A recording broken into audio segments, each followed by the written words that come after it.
오늘은 눈물의 기도 이런 제목을 가지고 하나님의 말씀을 나누도록 하겠습니다.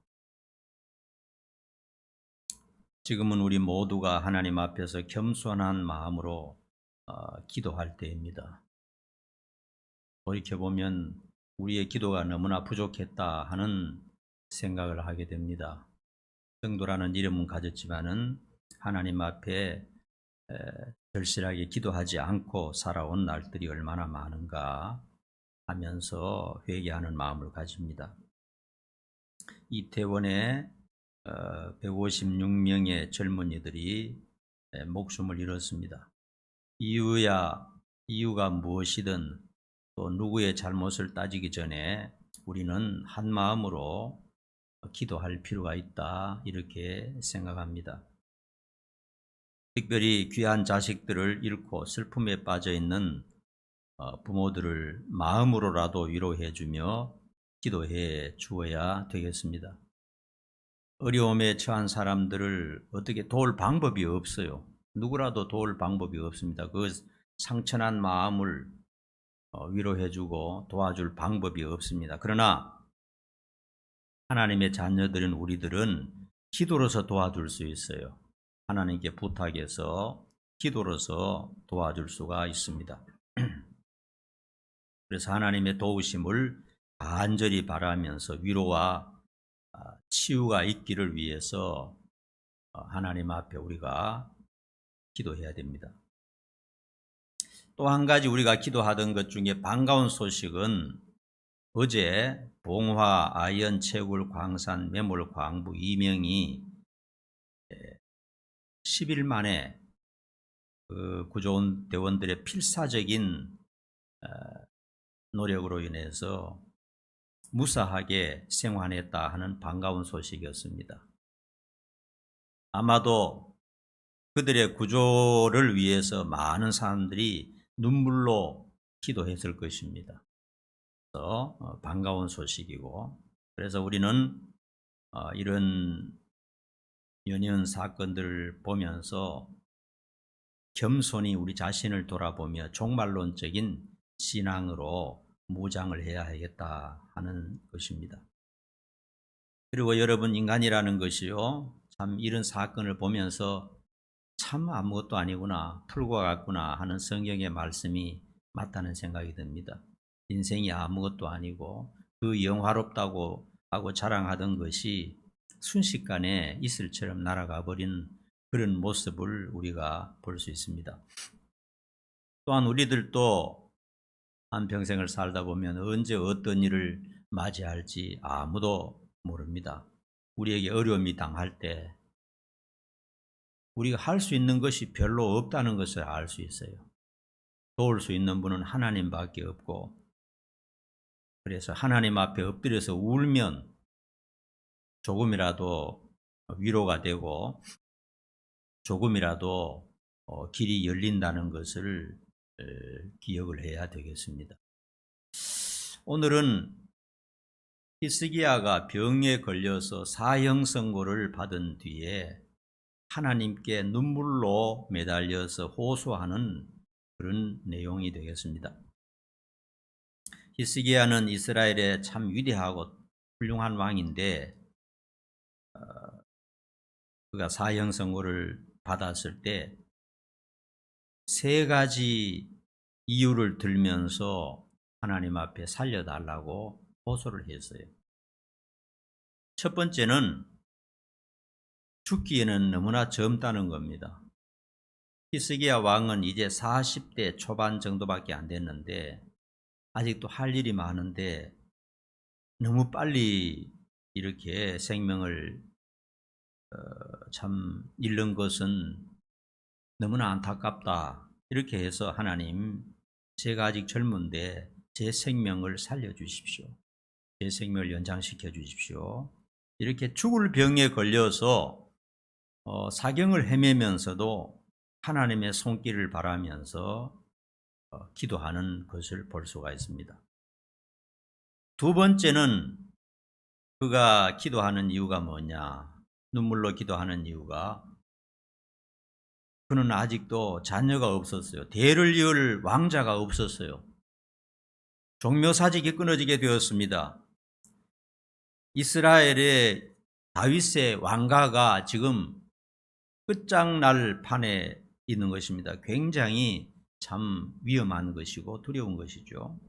그래서 하나님 앞에 하나님 도와주십시오 이렇게 기도하고, 세 번째로는 바로 그때 주변에 강대국 아수르와의 전쟁 중에 있었어요.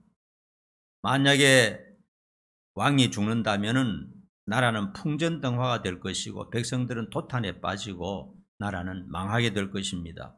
그래서 이런 절대절명의 위기, 인간의 힘으로 어떻게 할 수 없는 이 위기 속에서 도우실 분은 하나님밖에 없다고 하는 것을 사실을 깨닫고 하나님 앞에 간절히 매달린 모습을 볼 수 있습니다. 히스기야도 물론 인간적인 노력을 했겠죠. 군인은 몇 명이냐, 적하고 싸우면 어떻게 되느냐, 아니면 왕궁의 의사들도 있을 것이고 노력했겠지만은 어떤 것을 살펴봐도 희망이 없다는 것을 알기 때문에 하나님 앞에 간절히 매달려서 눈물로 기도한 것을 볼 수가 있습니다. 우리들도 어떤 어려움에 당했을 때, 사람들로부터 고통을 당했을 때, 세상의 어떤 힘과 압박으로부터 참 억울한 일을 당했을 때, 내 힘으로는 어떻게 할 수 없는 고난에 처했을 때 하나님만이 나를 위로하고 하나님만이 나를 도우실 수 있다 하는 사실을 깨닫고 눈물로 기도할 필요가 있어요. 하나님은 전지전능하신 분이기 때문에 반드시 도와주시는 것입니다. 1절 말씀해 보면 하나님의 사형 선고가 나옵니다. 우리 한번 읽어 보십시다. 1절 다 같이 시작. 그때에 히스기야가 병들어 죽게 되니 아모스의 아들 선지자 이사야가 나아가 그에게 이르되 여호와께서 이같이 말씀하시기를 너는 내 집에 유언하라. 네가 죽고 살지 못하리라 하셨나이다. 하나님께서 선지자 이사야를 보내셔서 말씀하셨습니다. 네가 죽게 된다. 그렇기 때문에 중요한 일이 있으면 집안의 가족들에게 전부 유언을 해라.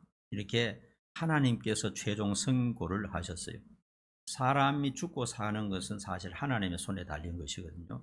하나님이 결정을 내렸습니다. 히스기야를 데리고 가야 되겠다. 히스기야의 생명을 끊어야 되겠다. 무슨 이유인지는 몰라요. 하나님밖에 몰라요. 그러나 히스기야는 사형 선고를 받게 되었습니다. 여러분, 우리가 병이 걸려서 병원에서 의사로부터 사형 선고 받으면 어떻게 되겠습니까? 이건 도저히 안 됩니다. 암이 사기고 이제 너무 온몸에 퍼져서 절대로 고칠 수가 없습니다 하면 더 이상 어떻게 할 수가 없어요. 빌어봐야 뭐합니까? 사형 선고가 의사로부터 내려졌는데. 히스기야는 하나님으로부터 이제 사형 선고를 받게 되었습니다. 무슨 이유로 그에게 중병이 찾아왔는지, 무슨 이유로 그가 요절하게 되었는지, 왜 그렇게 선하고 신실한 왕이 고난을 당하는지 아무도 알 수가 없어요. 다른 사람이 볼 때는 무슨 특별히 죄 지은 것도 아니고 왕 중에서 굉장히 훌륭한 왕입니다. 선한 왕입니다. 겸손한 왕입니다. 그런데 왜 이렇게 참 중병에 걸리고 이런 고통을 당하는가? 거기에 대해서 설명해 줄 사람은 아무도 없었어요. 그렇습니다, 여러분. 사람이 살다 보면요, 갑자기 환난이 닥치는데 이해하지 못할 때가 많아요. 왜 이렇게 내가 직장에서 어려운가? 왜 이런 무서운 질병이 나에게 찾아왔는가? 왜 우리 가정에 이런 불화와 슬픈 일이 계속 일어나는가? 이해할 수 없을 때가 있어요. 이해하지 못하는데 찾아와요. 어려움들이 많은 가정들을 보면 이번에 이태원 사고처럼 말이죠. 왜 젊은이들이 밀리고 압사당하고 죽게 되었는가? 지금까지는 대한민국이 생긴 이래로 그런 일이 한 번도 없었거든요. 발표해가지고 수백, 100명 이상이 한꺼번에 죽는다는 것은 한 번도 없었던 일인데 왜 하필 내가 그런 일을 당했는가?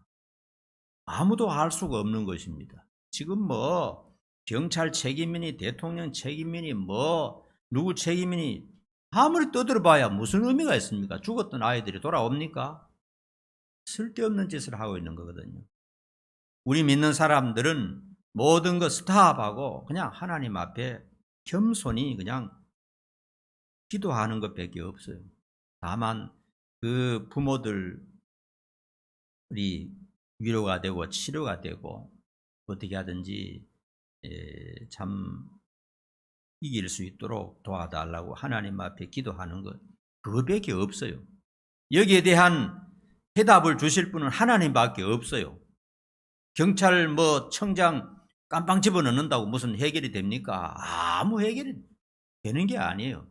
그냥 우리 하나님의 자녀들은 하나님만 아시는 이 일에 대해서 하나님 도와주십시오. 이렇게 기도할 수밖에 없고, 또 이런 불비스러운 사건들, 뭐 세월호라든지 비행기 사고라든지 대형 이런 사건들이 다시는 일어나지 않도록 다시 한번 우리가 하나님 앞에 겸손하게 기도할 필요가 있는 것입니다. 내 가족들, 내 자식들, 내 친구들이 안 당했으니까 아무 일도 없었던 것처럼 생각하면 안 됩니다. 그렇기 때문에 이런 일들이 닥치지 않도록 하나님 도와주십시오. 하나님만 아실 분입니다. 이런 일을 당했을 때 이제 히스기야는 통곡의 기도를 했다는 것입니다. 2절부터 3절까지 우리 한번 읽어보십시다. 시작. 히스기야가 얼굴을 벽으로 향하고 여호와께 기도하여 이르되 여호와여 구하오니 내가 주 앞에서 진실과 전심으로 행하며 주의 목전에서 선하게 행한 것을 기억하옵소서 하고 히스기야가 심히 통곡하니 하나님으로부터 삶을 정리하고 집에 유언을 남기라고 최후 통첩을 받았을 때 그는 절망적이었을 것입니다. 모든 것이 끝나는 순간이었습니다.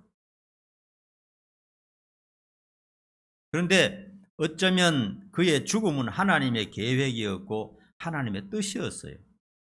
하나님이 그렇게 정하셨어요. 히스기야는 이제 이 세상에서 더 이상 살 필요 없어. 하나님이 정하고 선지자를 보내서 너 죽게 된다. 정리해라. 그런데 우리가 알 수 있는 것은요, 하나님의 결정이라는 것을 알면서도 히스기야는 하나님에 대한 신의를 잊지 않고 믿음을 가지고 기도했다는 사실입니다. 서두에서도 말씀드렸듯이 지금 그가 죽으면 안 되는 상황이었어요. 하나님, 제가 죽으면 안 됩니다. 우리 가정도 그렇고 우리 가문도 그렇고 우리 나라도 그렇고 제가 죽으면 지금은 안 되는 절박한 상황입니다. 하나님 좀 다시 한번 생각해 주십시오. 이렇게 말하는 것입니다. 전에 한 영상을 보니까요, 어떤 30대 중반의 젊은 여성이 남편이 사고로 일찍 사망하고 설상가상으로 먹고 살려고 애쓰는 중에 유방암 말기 판정을 받고 사경을 헤매고 있어요. 일어나지를 못해요. 너무 가난한데, 그런데 그녀에게는 2살짜리 아기와 4살짜리 아들, 딸이 있는 거예요. 그러니까 그녀가 울부짖었습니다. 결코 제가 죽어서는 안 되는 상황입니다. 어떻게 합니까? 우리 애들 맡아줄 사람도 없고 지금 죽어서는 안 됩니다. 이렇게 애절하게 울부짖는 것을 보았습니다. 여러분, 지금 죽어서는 안 되는 그런 상황이 있을 수가 있어요, 사람들에게. 그리고 지금 이런 무서운 병에 걸려서는 안 되는 그런 상황일 수가 있어요. 그리고 지금 직장에서 내가 쫓겨나서 실업자가 되어서는 안 되는 그런 상황일 수가 있어요. 사람들에게 그런 일이 닥칠 수가 있다는 겁니다. 그런데 히스기야에게 바로 그런 일이 닥쳤어요. 그런 일이 닥쳐서는 안 되는데 이미 하나님은 결정을 내리셨다 이겁니다. 그래서 히스기야는 모든 것을 제쳐놓고 홀로 진보다리 하나 사서 하나님 앞에 나아가서 벽을 향하여 눈물로 통곡하며 기도했다 말씀합니다. 이것을 우리도 배워야 되겠습니다. 우리 성도들은 어려움을 당할 때 낙심하거나 자포자기하거나 불평하고 그냥 행패를 부릴 것이 아니라 히스기야처럼 하나님 앞에 나아가서 하나님과 1대1로 하나님 붙들고 씨름하듯이 기도할 필요가 있다 하는 것을 배울 필요가 있어요. 내게 어려움이 닥쳤을 때 불평하고 원망하고 물건을 집어 던지고 사람들과 싸우고 욕을 한다고 해서 해결되지 않습니다. 히스기야는 조용하고 겸손하게 하나님 앞에 나가서 벽을 향하여 세상 바라보지 않고 벽을 향해서 하나님 앞에 눈물로 통곡하면서 한번 도와줄 것을 하나님께 강구했던 것입니다. 여러분, 절망적인 상황에 처하면요, 참 사람은 낙심되고 소망이 없잖아요. 그런데 하나님만이 그 절망적인 상황을 바꿀 수가 있는 능력을 가지고 계시거든요. 예수 믿는 우리는 알잖아요. 하나님을 믿는 우리는 알지 않습니까?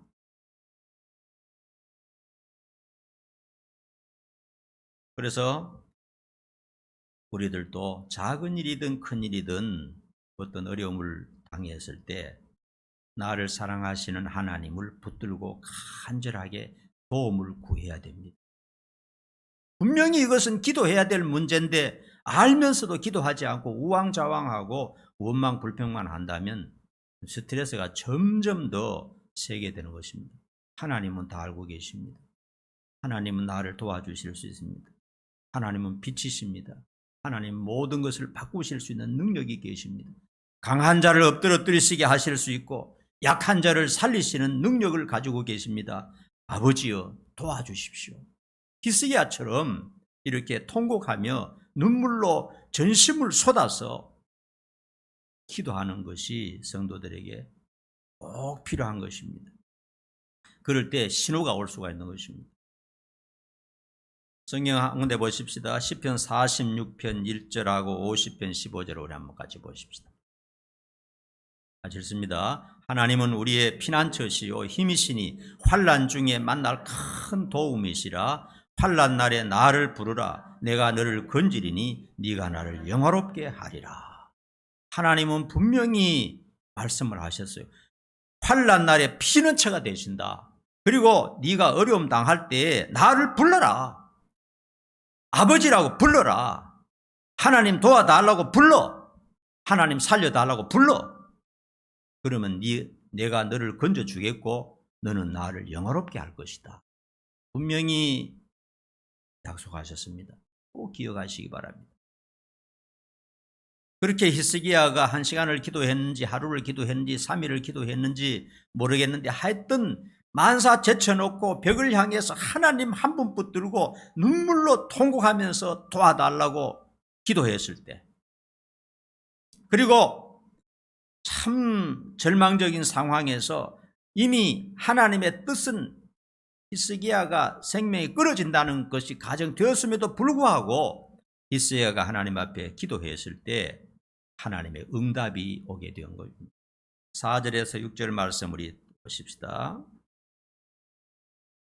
읽습니다. 시작. 이에 여호와의 말씀이 이사야에게 임하여 이르시되 너는 가서 히스기야에게 이르기를 내 조상 다윗의 하나님 여호와께서 이같이 말씀하시기를 내가 내 기도를 들었고 네 눈물을 보았노라. 내가 네 수안에 15년을 더하고 너와 이 성을 아수르 왕의 손에서 건져내겠고 내가 또 이 성을 보호하리라. 우리 하나님은 이런 하나님입니다.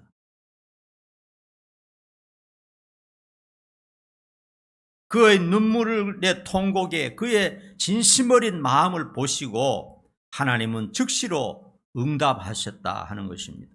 선지자를 보내사 내가 내 기도를 들었고 내 눈물을 보았다. 하나님은 다 보고 계시는 것입니다. 하나님 우리의 마음을 다 알고 계시는 것입니다. 우리의 진심을 들여다보고 계신다는 것을 여기에서 분명히 가르쳐주고 있습니다. 우리가 눈물을 흘리고 하나님 앞에 엎드려 있을 때 하나님은 부성애를 가지고 불쌍히 여겨서 내려다보시는 것입니다. 내려다보시면서 도와주시는 것입니다. 히스기야의 죽음은 하나님의 뜻이었지만 그의 간절한 기도에 대해서 하나님께서 하나님의 뜻조차 바꾸셨다는 말씀이 되는 겁니다. 여러분, 하나님은 변하는 분입니까? 변치 않은 분이십니까?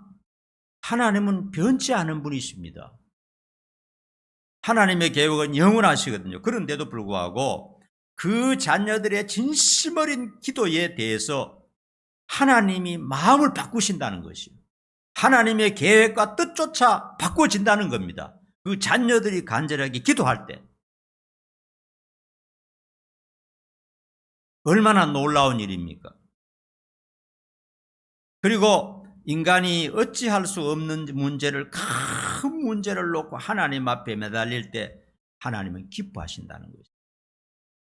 하나님, 이것은 뭐 정부도 안 되고 누구도 안 되고 의사도 안 되고 경찰도 안 되고 아무도 안 된다는 것을 하나님 앞에 하려면서 하나님만이 도와주실 수 있습니다. 그런 기도를 했을 때 인간의 손이 미치지 못할 그런 영역에서 그런 문제를 붙잡고 기도했을 때 하나님이 기뻐하신다는 것입니다. 왜냐하면 하나님은 하실 수 있으니까.